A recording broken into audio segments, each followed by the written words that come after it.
Di dalam jongko-jongko, goro-goronya sih barangkali tidak lama ya.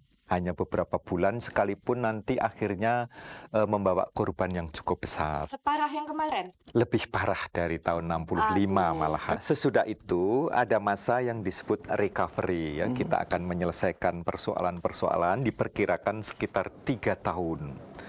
Nah, tetapi mengapa nanti pada akhirnya Indonesia menjadi negara besar? Seperti yang berkali-kali sekali lagi Bung Karno menekankan.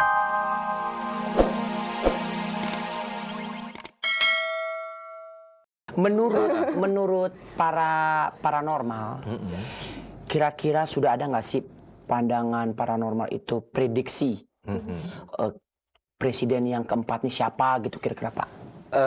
Paranormal itu kan juga manusia biasa. Pasti. Ya, jadi pendapat paranormal yang satu dengan paranormal yang lain itu berbeda. Tetapi kalau paranormal modern sekarang ini kan sudah banyak sekali terpengaruh ya, oleh politik, oleh kronisme atau koncoisme dan lain sebagainya, oleh idolanya sendiri, sehingga dia meramalkan inilah yang akan jadi, inilah yang akan jadi. Jadi kalau menurut paranormal sekarang, itu barangkali ada 10 atau 20 orang calon presiden. Ada yang mengatakan Sri Sultan Hamengkubuwono, ada yang mengatakan Amin Rais, ada yang mengatakan Megawati, ada yang mengatakan Guntur, dan lain sebagainya. Tapi saya ingin mundur bahwa sebenarnya ratusan tahun atau puluhan tahun yang lalu itu orang-orang bijaksana yang boleh disebut klasifikasinya sebagai paranormal itu sudah mempunyai prediksi-prediksi yang kemudian menjadi mitos. Ada mitos katanya pemimpin Indonesia itu nama belakangnya berbunyi Notonegoro. Nah, sekarang yang pertama No betul Soekarno. To betul Soeharto. Nah, sekarang orang mempertanyakan, kok Bi? Loh, tidak bisa. Saya tetap mengatakan no. Karena apa? Habibie itu kan nama bapaknya. Nama dia sendiri Baharudin. Kalau ditulis dalam huruf Jawa, itu dinnya itu ya no, yang kemudian dipangku menjadi no yang mati, istilah dalam bahasa Jawanya. Nah, kemudian nanti tentu go. Ada yang mengatakan, lah kalau go namanya Mego dong gitu. Ya, kita belum tahu, kemungkinan. Lalu yang terakhir ro.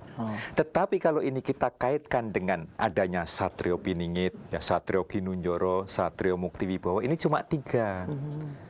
Nanti akan muncul Satrio Piningitnya itu. Ini mitos lain, Ratu Adil. Jadi setelah ini nanti ada goro-goro. Jadi Notonegoro bisa diartikan kalau kita kaitkan dengan ramalan Joyoboyo, setelah no muncul to, lalu ono goro-goro.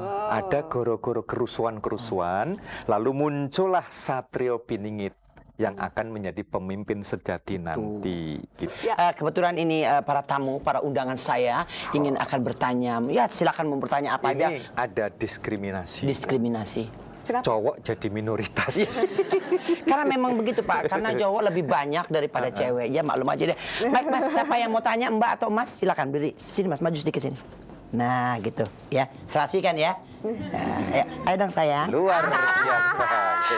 Saya mau nanya sama Bapak Permadi langsung aja, karena akhir-akhir ini Indonesia nggak stabil ya. Jadi kira-kira menurut Bapak Permadi prediksinya berapa tahun lagi sih Indonesia akan stabil dan rakyatnya itu akan sejahtera? Terima kasih. Jadi saya kira seperti yang saya katakan tadi, kita menuju ke keadaan yang anarkis yang disebut goro-goro ini tadi. Nah, karena akan ada goro-goro ini nanti muncul seorang penyelamat. Nah, sesudah itu barulah dengan seorang penyelamat yang dipercaya rakyat ini, dia akan mampu meredam semua kekhawatiran, semua krisis. Nah, di dalam jongko-jongko, goro-goronya sih barangkali tidak lama ya.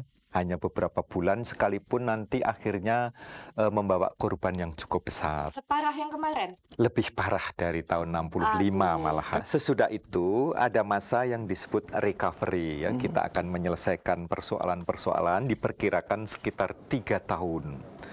Nah, tetapi mengapa nanti pada akhirnya Indonesia menjadi negara besar? Seperti yang berkali-kali sekali lagi Bung Karno menekankan. Satu saat Indonesia jadi negara mercusuar dunia.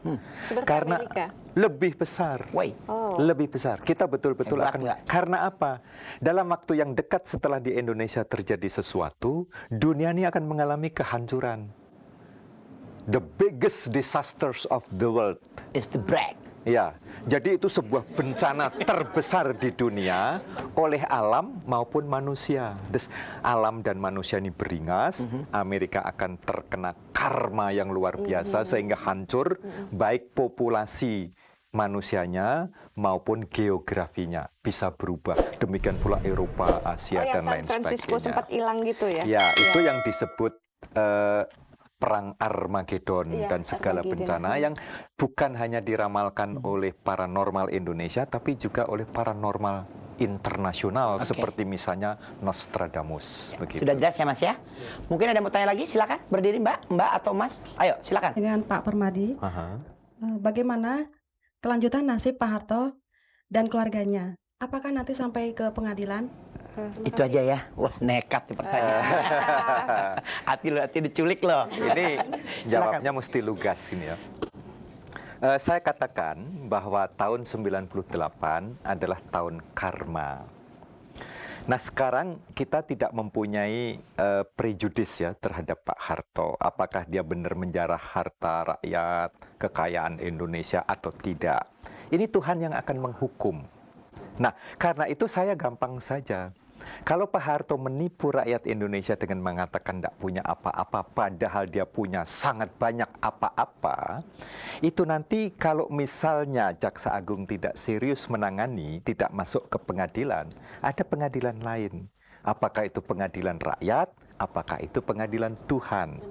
Tapi kalau memang dia jujur dan tidak mempunyai apa-apa, hanya bangsa Indonesia yang prejudis terhadap dia, ya apapun serangan rakyat terhadap dia, Tuhan akan melindungi dan dia tidak akan apa-apa. Karena itu nanti kita lihat bagaimana nasib Pak Harto dengan putra-putrinya.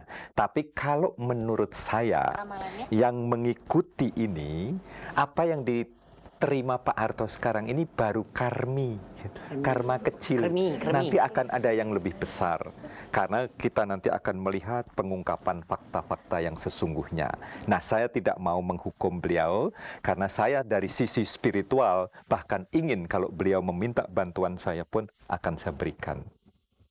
Itu. Ya, jelas ya Mbak ya. Pak Permadi dan Sanas, nanti kita akan lanjutkan obrolan-obrolan santai ini. Baiklah pemirsa, kami akan kembali setelah yang sure ini. Pak Permadi, masih ada satu pertanyaan dari dokter sebelum kita akhiri perjumpaan ini. Ini sebenarnya waktu ini sedikit sekali Pak, cuma setengah jam. Aduh, mudah-mudahan nih Pak Permadi membawa berkah untuk saya bisa minimal 2 jam lah ya. Biar berbusa semua mulutnya. Yang saya katakan satu lagi aja Pak.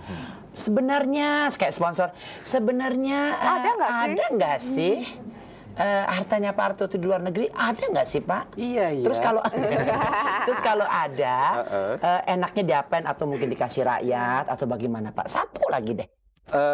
Kita sekarang ini kan saya tidak lagi berbicara secara spiritual ya, yang tidak boleh menuduh dan lain sebagainya. Pertanyaan ini sudah diajukan kepada saya secara pribadi.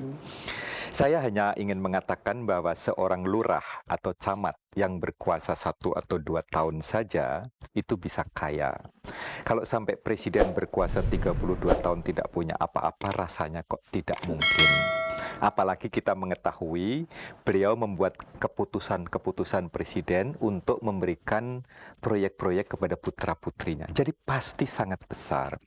Nah, apakah Pak Harto atau keluarga Soeharto inilah yang perlu clearkan. Mungkin Pak Harto sendiri nggak ada, tapi kalau keluarga pasti ada. Nah, untuk ini ada beberapa cara. Yang pertama, Pak Jaksa Agung yang ragu-ragu untuk menindak ini diganti. Diganti dengan Permadi, jadi Jaksa Agung. Lebih jujur. Pasti dalam waktu yang sangat singkat akan kita bukan Robin Hood kan bagi-bagi harta buat rakyat. Ya berarti aku bersendiri nyolong harta rakyat dong. Salah itu. Berarti dikembalikan ke negara dulu. Gitu. SH-nya kepake dong, selalu hitam. Oh begitu. Hitam, siapa takut? Atau kita melakukan satu tindakan-tindakan seperti yang dilakukan oleh Gaddafi. Pada waktu Gaddafi berkuasa, banyak konglomerat pejabat yang lari semua. Lalu Gaddafi membentuk apa yang disebut Brigade Gaddafi. Itu orang-orang partisan yang disebar ke seluruh dunia untuk melacak pengkhianat-pengkhianat bangsa, harta bangsa, dan lain sebagainya. Nah, kalau dia nggak ngaku di luar negeri, ya ditembak aja gitu. Hartanya diambil. Atau ya melalui prosedur hukum, seperti yang dilakukan terhadap Marcos, tapi ternyata lama sekali. Tapi menurut saya, ini belum sampai keburu, situasi sudah sampai pada goro-goro. Oke, baiklah. Rasanya ini pembicaraan ini, Anda sebenarnya masih pengen nambah ya Mbak ya? Tapi ya tahu sendiri dong, waktu kita juga ya terdesak sekali, baby. Pak Permadi, Dorce ucapkan terima kasih atas kehadiran Pak Permadi ke sini. Tapi mudah-mudahan Pak Permadi jangan kapok. Insya Allah kita ketemu lagi, dan juga untuk Syahnas. Oke, Mbak Dorce. Salam saya untuk keluarga kamu di rumah, dan sampaikan salam cinta saya untuk mereka berdua. Bilang aja mau salam buat Papa. Ya, jangan katakan pada Papa, Dorce tunggu di perapatan. Makasih semuanya ya. Pemirsa, demikianlah tadi bincang-bincang santai saya dengan Pak Permadi dan Syahnas Haq. Dan jangan lupa, selalu Anda tonton saya di TPI pada hari Kamis jam 21.30. Terima kasih, sampai jumpa. Assalamualaikum.